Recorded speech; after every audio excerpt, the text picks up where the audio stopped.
let's talk about the wild card Saturday night contest on Prime Video. What a monster game to be set up for all of us to watch. I will be tuned in, obviously, to what you and the rest of your pregame, post, and halftime crew is talking about for Bears and the Packers. You saw the Bears absolutely stun the Eagles the day after Thanksgiving, and now you got the Packers coming in just a couple weeks after almost sweeping the Bears.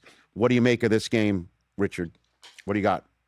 I think it's their best case scenario in terms of playoff matchup. I don't think they wanted to run into I don't think the Packers wanted to run into the Eagles or the Seahawks or the Rams or anybody like that. I think a division matchup and a team that's familiar with, a team that they dominate really for 2 games straight, and really it came down to the end, and the Bears are the comeback kids, and Caleb Williams make some plays at the end of both of those games to give them a chance.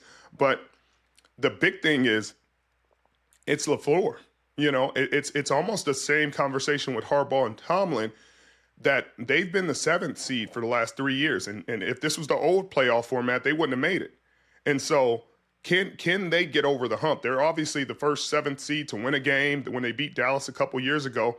But can Jordan Love get over the hump? Can he be as safe with the football in the playoffs as he's been during the season? Because the last 2 seasons, they've gone home on his arm. And he's thrown interceptions. I think last year against Philadelphia, he threw 3 interceptions, no touchdowns.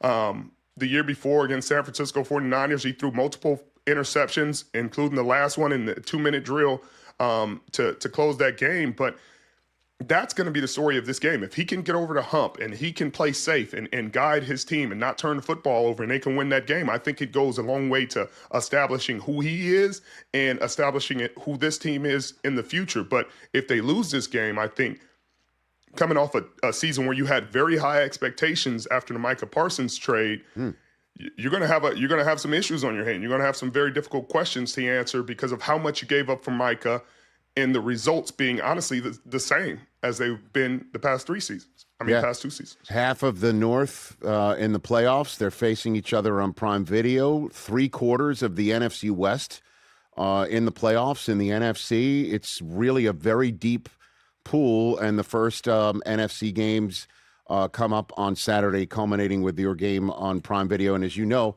all about taking on divisional foes in a playoff game. So just beware to any receiver that says that they're the best going into the game. It gives an opportunity for a defense, just throwing it out there, a defensive back to, say, pick somebody off in the end zone, go up to Kaylee Hartung, and have a moment that can earn them an ESPY to put on the shelf one day. Is that what you're saying, Richard? I'm just saying the opportunity's there.